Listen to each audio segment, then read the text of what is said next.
Any relationship with a narcissist is going to cause a severe strain in your mental health. That problem compounds when you manage to end the relationship with one and then a few weeks or months later you made the same mistake with another man. Just to be clear, the dynamic of recurring dependency on a narcissist can be with a man or a woman, but since most narcissists are men and the vast majority of my audience are women, then I'm going to talk in terms of male narcissism, but it can work both ways. What you will learn in the next few minutes is understand how they use your guilt to trap you, why it's so easy to enter a vicious cycle with them, and the most important thing that you can do to break the cycle. Welcome back, my body language buddies. My name is Jesus Enrique Rosas. I'm the body language guy, and it would be great if you just like this video, subscribe, and hit that bell. Let's get down to it. First, we have to understand how they use your guilt to trap you. Narcissists are everywhere. There's no gesture or trait or demeanor that can tell you that someone is a narcissist. The only thing that's sure is that they are going to be really charming at first. But at the same time that they are charming and almost perfect, they are going to show you some supposed vulnerabilities about themselves. Like they're struggling in their industry, or they have family problems, or there are issues at their job, anything. Nothing out of the ordinary yet. But just a few dates later, you begin to notice certain patterns. When you say that you want to do something that you like to do, they'll show the issue card. I had an awful day, my family is not cooperating, I had diarrhea every Thursday night, anything. But when it comes to do things that they like, they will have no problem and will not mention any problems whatsoever. What confuses you about this phase of the relationship is that when you agree to do what they want, they are charming, you feel loved, you really have a good time. But without knowing it, there's a subconscious programming going on. You begin to identify your suggestions on what to do as problematic, and his suggestions as the good things to do.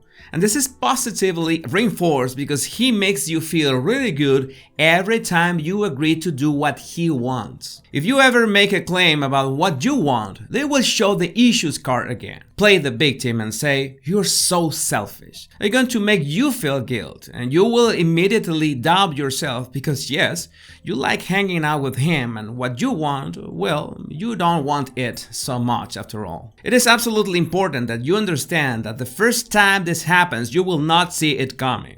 No matter how much you've read about narcissists, no matter how prepared you think you are, you're gonna fall for it. And one of the reasons is that women are biologically hardwired into nurturing and healing people. So if you meet a man that is charming, but at the same time is supposedly hurt or broken by the system, your healing instinct will kick in and switch off your rational mind. So that's how you fall in your first toxic relationship with a narcissist. Getting out of it is not easy and will leave you deeply hurt. But again, how come you're going to make the same mistake twice? And that brings us to number 2, the vicious cycle. After this first episode that could have lasted weeks or even months, you will be left emotionally crippled and might not want to see anyone in a while. That's absolutely okay. You need time to heal, you need space, you need to clear out your mind. Now, what usually happens is that in this state, let's say that 2 men approach you, Alfred and Brad. Alfred is not a narcissist, but Brad is. We already know that you have no way of knowing that. Alfred asks you out, and since you feel like you are not ready yet, you decline the offer. You make an excuse not to go out, maybe he insists 2 weeks later, you decline again, and that's it. No problem. You make your own rules. But Brad, being a narcissist, will ask you out. You will decline to, but in this case, he will feel a spark of excitement. When you say no, that's like a challenge for a narcissist. That's the game that they want to play. If they can get you to say yes, they will feel really good about it. Not because they like you, but more because they made you say yes. And where Alfred just called it quits after 2 attempts, Brad is going to really push on. And Brad is going to try to figure out all the possible ways he could surprise you in a positive way. Again, it's because he sees you as a challenge, as a game. And he needs to win that game because that's the narcissistic gasoline he needs to make up for his low self-esteem. So you go out with Brad, you find out that he's an amazing man, he makes you feel wonderful, and you get to know about his story of struggle and stuff. You didn't see it coming, but you just enter the cycle again. Weeks or months later, let's hope it's not years, this relationship ends and you end up in an even worse emotional place than before. And I say worse because it's not just feeling your emotions destroyed by a manipulator, but you begin to think that there's something wrong with you. After all, you've just attracted 2 jerks in a row. You begin to form this idea in your mind that somehow there's something broken inside you that attracts this kind of people. Now, just to be sure, my best suggestion is that you take a good and honest look at the relationship of your parents. How is that dynamic? Is it healthy? Is it toxic? Are one of them a narcissist? Or both? By the way, it also helps looking at their body language, and if you're interested, you can download my 100 body language tips right in the description of this video. This is important because you have to discard any possibility that you may have issues about your view on relationships.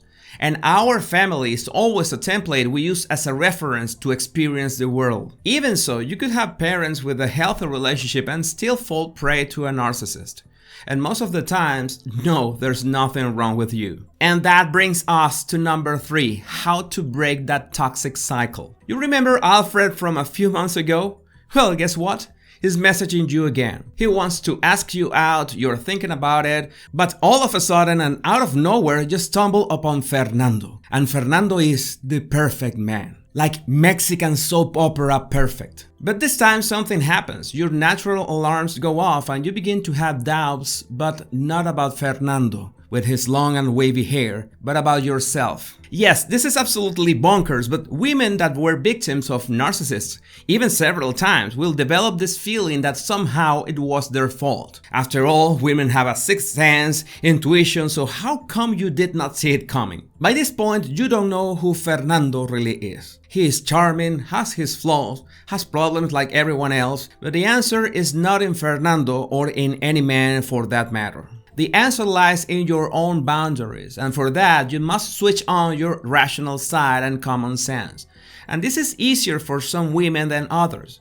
If you feel that you have any trouble trying to understand your relationship dynamic, then journaling is your best bet. I've mentioned it many times, but journaling is both free and one of the best self-therapies, especially when you can see how your relationship evolves, how you feel in those interactions, if there is a balance between what you want and what he wants, etc. It makes so much easier to have a record of how the relationship develops over time. Most women do not do this because they feel it makes the relationship look like a business or that you are bookkeeping your romantic interactions. But what you're really tracking are your emotions. Emotions that any narcissist will begin to neutralize right away, and you will not notice if this happens over weeks or months. You will just lose track of that.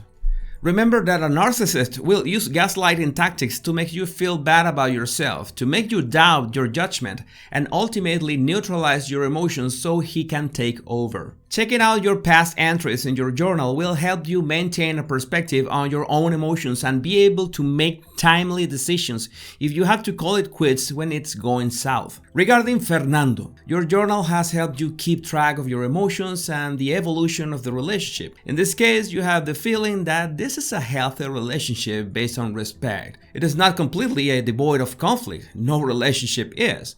But most important, your journaling helps you keep things in perspective. We forgot about Alfred. Well, he was a serial killer. He was caught and was sentenced for life. Nothing to see here. Move along. I've got more videos that you can check now to keep improving your body language skills to detect hidden emotions. And don't forget to like, subscribe, and hit that bell if you don't want to miss any of my body language analysis and tips. Take care, my body language buddies.